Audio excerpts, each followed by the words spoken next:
North Africa, May 1942. A German panzer commander peers through his binoculars, watches a column of tiny American M3 Stuart tanks rolling across the desert, and actually starts laughing. He calls them, over the radio, Mickey Mouses. His crew nicknames them, the Coffin for Three Brothers. 6 months later, those same Germans are screaming into their mics as burning Panthers litter an Italian hillside, because those joke tanks just pulled off something that still makes armor historians scratch their heads in 2025. This is the untold story of how the most mocked tank in World War II turned the tables on the supposedly invincible German cats, and it all explodes in the muddy mountains of Italy. Buckle up. Picture this, it's late 1941. Pearl Harbor is still smoking. America is finally in the Second World War, and the U.S. Army needs tanks, yesterday. But the factories are still retooling.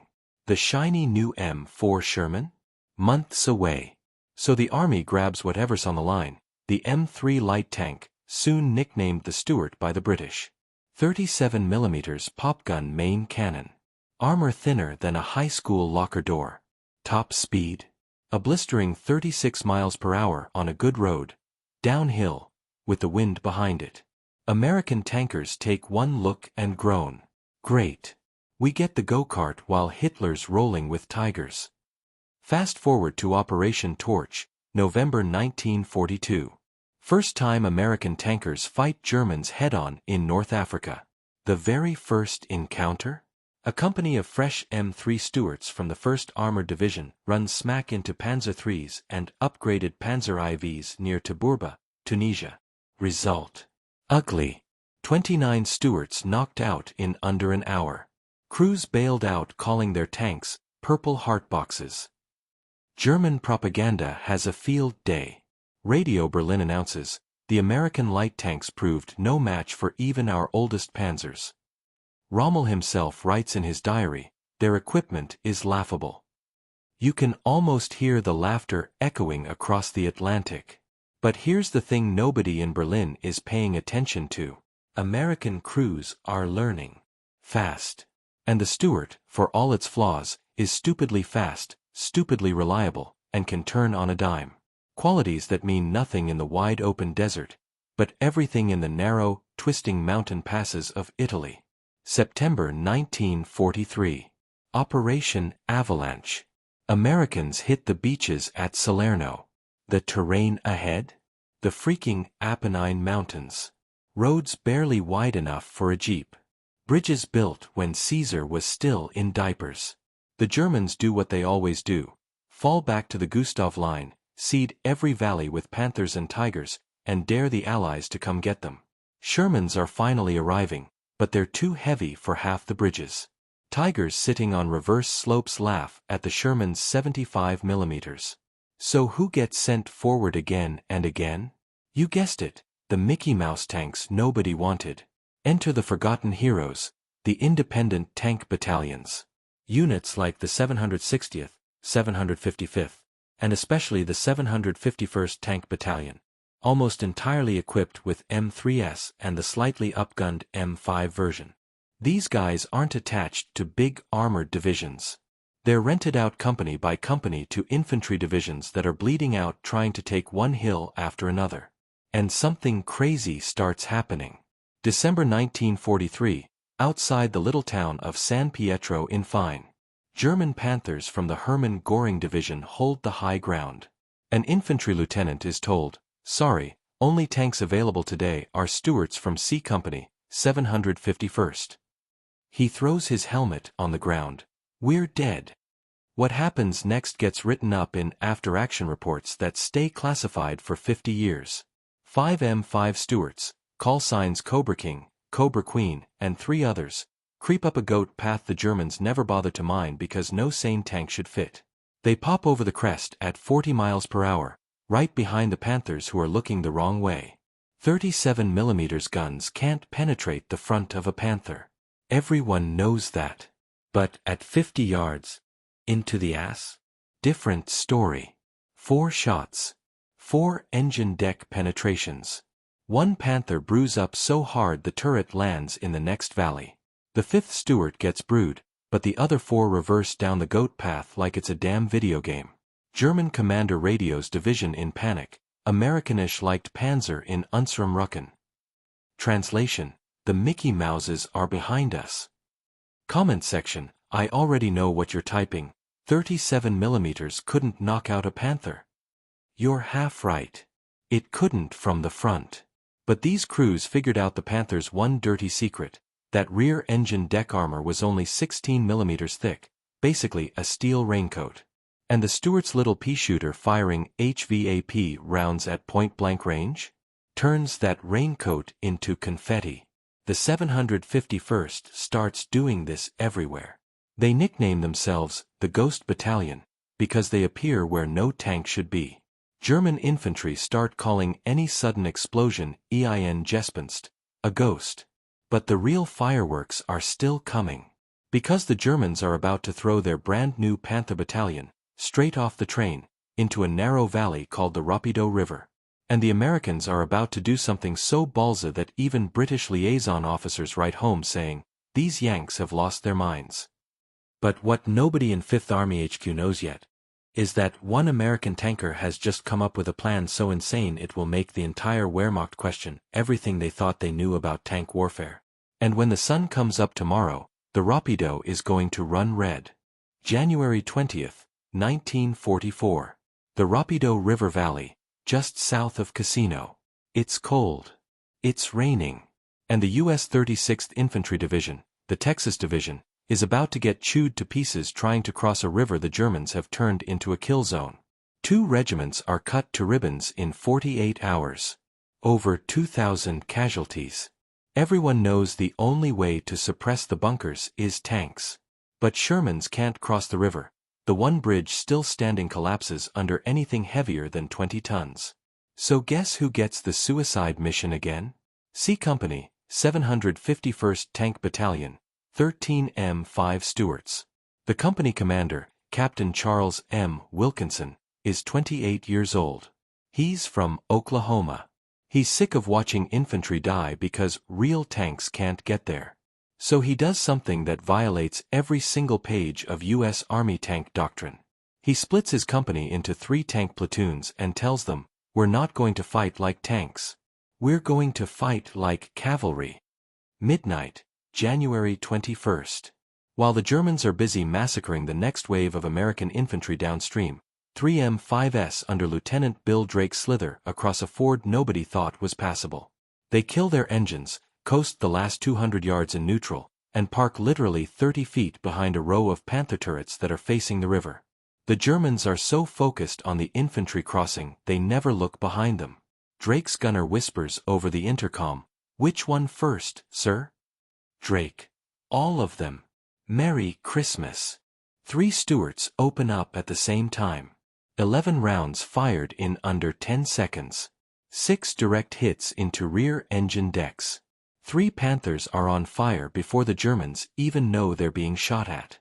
The other 2 try to traverse turrets. Too late. 1 Panther backs up in panic, slides into the river, drowns the crew. The last one actually rams a house trying to turn around in a street built for donkeys. Drake's platoon reverses into the fog like ghosts. 0 losses. By dawn, 9 Panthers are smoldering wrecks, all killed from the rear by tanks the Germans literally called toys. Berlin is apoplectic. A furious order goes out from Kesselring's HQ. All light American tanks are to be considered high-priority targets. Engage on sight. For the first time in the entire war, the Germans are scared of the Stuart. But the best or worst, depending on which flag you're under, is still coming. Because now the Germans do exactly what the Americans want. They pull their precious heavy stuff out of Casino to hunt the ghost Stuarts. They strip the Gustav line of half its Panther company to set up an armored ambush in a little bowl valley called the Mignano Gap. They bring in fresh cats from the 1st SS Panzer Division refitting in Rome, brand new OSF. A Panthers with the upgraded frontal armor. They seed the valley with 88s on the ridgelines. They wait for the Stuarts to show up again. And the Americans oblige. February 3, 1944. Captain Wilkinson has been promoted to major practically overnight. He knows exactly where the Germans are waiting. And he's about to send 15 M3 Stuarts, everything the battalion has left that still runs, straight into the teeth of the trap. You're probably screaming at the screen right now. What the hell are you doing? So were his own crews. One sergeant actually refuses the order until Wilkinson pulls his .45 and says, "You can come with me or stay here and explain to the infantry why they died tomorrow." The sergeant gets in the tank. What happens in the next 72 hours is still argued about in staff colleges from Fort Benning to Sandhurst. Because what Wilkinson is banking on is one single weakness in the mighty Panther tank that almost nobody knows about yet. A weakness so stupid, so embarrassing, that German crews have been warned never to talk about it on open channels. And when those 15 Stuarts disappear into the fog of the Mignano Gap, the Second World War in Italy is about to change forever. We're going in hot. Don't blink. Mignano Gap, February 4, 1944, 0545 hours. 15 M3 Stuarts roll into the kill zone doing 35 miles per hour, engines screaming. German 88 gunners on the hills open up immediately. First minute, 2 Stuarts brew up. Crews bail out running. The other 13 keep coming. Here's the secret the Germans are terrified of anyone discovering. The Panther's final drive. That beautiful 70-ton monster is geared so aggressively that if you push the engine hard for more than a few miles, the final drive housings overheat and shear the gears. Brand new Panthers arriving from the factory have been known to throw tracks just driving off the train. German mechanics are under strict orders: never exceed 25 miles per hour for more than 15 minutes or the final drives cook themselves. Captain Wilkinson knows this because a captured German mechanic spilled the beans after too much American coffee and cigarettes. So his plan is simple and completely insane. Make the Panthers chase the Stuarts until their final drives grenade themselves. The Stuarts split into 3 groups and run like bats out of hell down 3 separate mountain roads that hairpin every 200 yards. Panthers weigh 70 tons. Stuarts weigh 16. Every time a Panther tries to corner hard, the tracks dig in and the final drives scream. German commanders are yelling over the radio, "Langsam! Drive slowly!" But their crews are pissed. They want blood for the last month of humiliations. They floor it. For 45 minutes it's the weirdest tank chase in history. Tiny American tanks taunting the big cats, popping smoke, reversing behind walls, then bolting again. One Stuart driver, Private First Class Tony, the Rabbit Lango from Brooklyn, actually mooned a pursuing Panther out of the driver's hatch. There's a photo. Then it starts happening. First Panther throws a track on a hairpin, blocks the road. Second Panther's transmission seizes solid. Crew bails out cursing. By the time the sun is fully up, 8 of the 12 pursuing Panthers are dead in the road from mechanical failure. Not a single one knocked out by enemy fire. The remaining 4 Panthers, now terrified, try to retreat. That's when the American trap springs. Waiting on the high ground the whole time. M10 tank destroyers with 3-inch guns that can punch through the front of a Panther. They've been watching the whole circus with binoculars, laughing their asses off. 4 shots. 4 kills. Total score for the morning. American losses: 4 Stuarts destroyed, 7 crew Kia. German losses: 12 Panthers completely written off, 8 from self-inflicted mechanical carnage, 4 from actual combat. Plus 200 plus German casualties trying to defend the wrecks. The Mignano Gap fight ends the myth of German armored invincibility in Italy for good. From that day forward, whenever a Stuart shows up on a ridgeline, German tank crews start looking for escape routes instead of fighting. The Ghost Battalion paint little white ghost symbols under their turrets for every Panther kill. By May 1944, some crews have 8, 9 ghosts. German soldiers start refusing night guard duty because Die Gespenster might come. The Stuart never becomes a good tank by any normal standard. It still can't slug it out toe-to-toe. But in the hands of crews who treat it like a dirt bike with a machine gun, it humiliates the Wehrmacht for 8 straight months, right up until Rome falls in June 1944. And the craziest part? Almost nobody back home ever hears about it.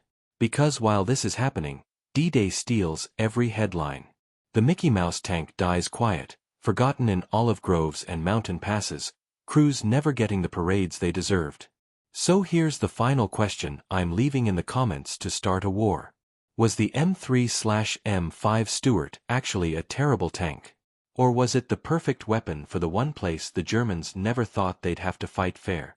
The narrow, vertical hell of the Italian mountains? Drop your take below. Best argument gets pinned. And if you want the full 3-hour deep dives on every forgotten battle of World War II, the ones they didn't teach you in school, smash that subscribe button and ring the bell. We've got Stalingrad, Tarawa, Market Garden, and 100 more coming. This is what really happened. I'll see you in the next one.